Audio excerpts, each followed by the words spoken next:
Good morning प्यारे बच्चों। आज हम लोग 12/5/2020 ऑनलाइन क्लास के माध्यम से बीएड सेकेंड ईयर कोर्स 8 में समावेशी शिक्षा के बारे में अध्ययन करेंगे। समावेशी शिक्षा से अभिप्राय है कि छात्रों को सार्थक शिक्षा अनुकूल पर्यावरण में उपलब्ध कराई जाए।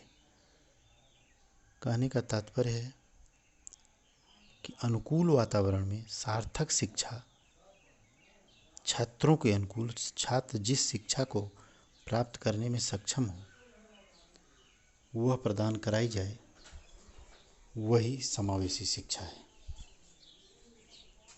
समावेशी शिक्षा मीन्स छात्रों के हित को देखते हुए जो शिक्षा हम प्रदान कराते हैं वह समावेशी शिक्षा है,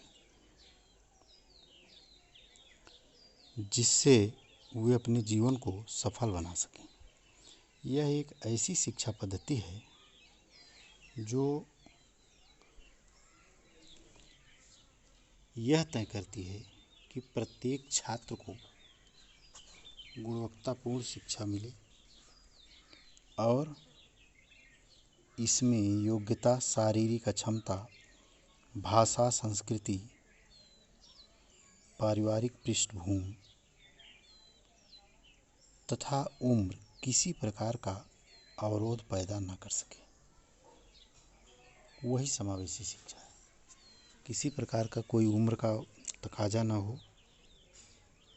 समावेशी शिक्षा के विकास में निम्नलिखित कदम उठाए जा सकते हैं, जिसमें हम देखते हैं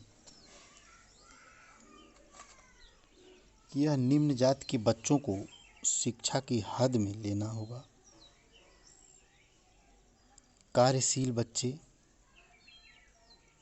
सड़कों पर पाए जाने वाले बच्चे, प्रवासी श्रमिकों के बच्चे, HIV संक्रमित तथा ऐसे ही सभी प्रकार के शारीरिक या मानसिक रूप से अक्षम बच्चे, सबको एक साथ लेकर के चलना होगा।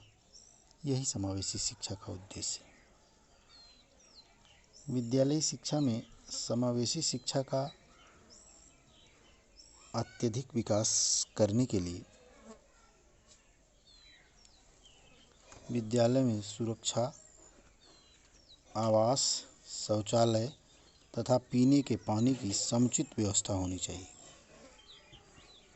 और साथ ही साथ बच्चों की व्यक्तिगत विशेषताओं को ध्यान में रखते हुए उनकी रचनात्मक क्षमताओं का विकास करना चाहिए। जब हम किसी एक बच्चे का अलग से विकास देखते हैं तो वह समावेशी के तहत नहीं आता है। शिक्षकों को छात्रों के माता पिता से निरंतर संपर्क बनाए रखना चाहिए ताकि वे उनको बच्चों की उन्नति एवं अवनति के बारे में उन्हें बता सकें। जहाँ तक संभव हो प्राथमिक शिक्षा से सर्वत्र सुलभ कराना होगा। जल्दी से जल्दी इस समस्या का समाधान कराना होगा। भाषागत समस्याओं को ध्यान में रखकर इन जनित समस्या का समाधान करना होगा। समावेशी शिक्षा के मुख्य उद्देश्य में समावेशी शिक्षा तथा सामान्य शिक्षा के उद्देश्य लगभग समान होते हैं, क्योंकि एक ही क्लास में जब हम विभिन्न बालकों को देखते हैं तो शिक्षा के द्वारा मानवीय संस्थानों का विकास, नागरिक विकास, समाज का पुनर्गठन तथा व्यावसायिक कार्यकुशलता आदि प्रदान किया जाना। इन उद्देश्यों के अतिरिक्त समावेशी शिक्षा के कुछ अन्य उद्देश्य भी हैं। आगे है कि इन जो उद्देश्य हैं कि विकलांग बच्चे, मंदबुद्धि के बच्चे, तीव्र बुद्धि के बच्चे, सामान्य बच्चे, सबको हम एक साथ शिक्षा प्रदान कराएंगे और इस तरह की शिक्षा को जब हम सभी बच्चों को एक साथ लेकर के पढ़ाते हैं, सिखाते हैं, तीव्र बुद्धि के बालक को धीरे स्तर में और मंद बुद्धि के बालक को थोड़ा सा ऊंचे स्तर में लेकर के जब शिक्षा का अध्ययन कराया जाता है, वह समावेशी शिक्षा के अध्ययन के तहत आता है। शारीरिक अक्षमता वाले बालकों के माता पिता को निपुणता तथा कार्यकुशलताओं के बारे में समझना तथा बालकों के सक्षम आने वाली समस्याओं एवं कमियों को दूर करना। शारीरिक रूप से जो बच्चा विकलांग है, मंद बुद्धि का है, उसके माता पिता का यह कर्तव्य है कि वह उसकी समस्याओं को समझें और उसके निराकरण का उपाय भी खोजें।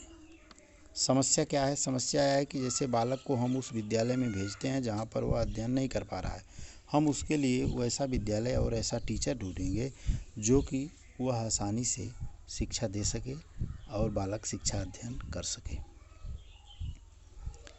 शारीरिक विकृत बालकों की विशेष आवश्यकताओं को सर्वप्रथम पहचान कर तथा उनका निर्धारण करना सबसे पहला काम टीचर का होगा और साथ साथ उस बच्चे के माता पिता का होगा कि वह बालक की विकलांगता को देखे और उसकी आवश्यकता अनुसार उसका निर्धारण करे।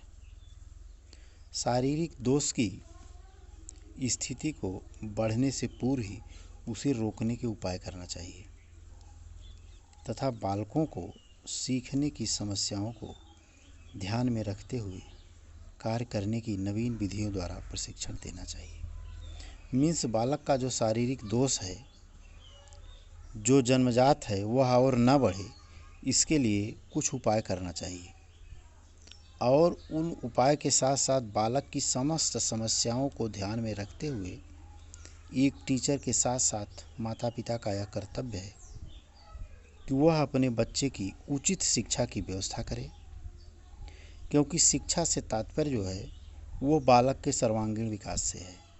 जब शिक्षा बालक की अधूरी होगी तो उसका सर्वांगीण विकास नहीं हो पाएगा। शारीरिक रूप से अक्षमता वाले बालकों का पुनर्वासन किया जाना चाहिए। शारीरिक रूप से जो बालक अक्षम है, जो विकलांग है, मंद बुद्धि का है, ऐसे बालकों को पुनर्वासन किया जाना चाहिए। मीन्स कुछ ऐसा कार्य करें वह बच्चा फिर से नए कार्यों को करने के लिए उत्साहित हो। शारीरिक रूप से विकृत बालकों की शिक्षण समस्याओं की जानकारी एकत्रित करना तथा सुधार के लिए सामूहिक संगठन की तैयारी करना। जितना संभव हो सके बालकों की समस्याओं को एकत्रित करके उसको सुधार करने की आवश्यकता होती है और यह सुधार सामूहिक संगठन के रूप में किया जाना चाहिए। समावेशी बालकों की कुछ विशेषताएं होती हैं। विशेषताओं में जैसे समावेशी बालक शारीरिक, मानसिक, सामाजिक, भावात्मक रूप से पूर्णतः एक दूसरे से भिन्न होते हैं। समावेशी बालक जो भी होते हैं वह सामाजिक रूप से, शारीरिक रूप से, मानसिक रूप से वह एक दूसरे से भिन्न होता है। समावेशी बालकों के गुण तथा स्वरूप सामान्य से भिन्न होते हैं, सामान्य बच्चों की तरह नहीं होते हैं। या हमने आपको बताया या तो बहुत तीव्र बुद्धि का बालक होगा या मंद बुद्धि का बालक होगा, यह सामान्य से थोड़ा हट करके होगा। समावेशी क्या है? जब वह सामान्य से हट करके कार्य करता है तो हम कहते हैं कि यह समावेशी बुद्धि का बालक है। समावेशी बालकों का विकास सामान्य बालकों की अपेक्षा तीव्र गति से होता है। जो समावेशी बालक होता है उसका विकास सामान्य बालकों से हट करके होता है और समावेशी बालकों की समझने की शक्ति अन्य बालकों से भिन्न होती है। यह बालक जो समझने की शक्ति होती है वह अन्य बालकों से भिन्न होती है।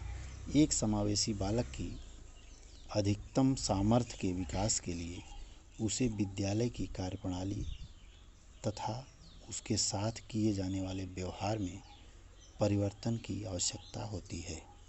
इस तरह से हम देखते हैं कि जो भी समावेशी बालक है वह सामान्य बालकों से हट करके होता है और इसके सुधार के लिए उसके माता पिता और अध्यापक के साथ साथ यह कर्तव्य बनता है कि वह उनकी समस्याओं को ध्यान में रखते हुए समस्त कार्यों का संपादन करें और वह उस विद्यालय के तथा विद्यालय के साथ साथ वहाँ के परिवेश के और टीचर का चुनाव करना चाहिए जो कि ऐसे बालकों के शिक्षा में योगदान दे सकें।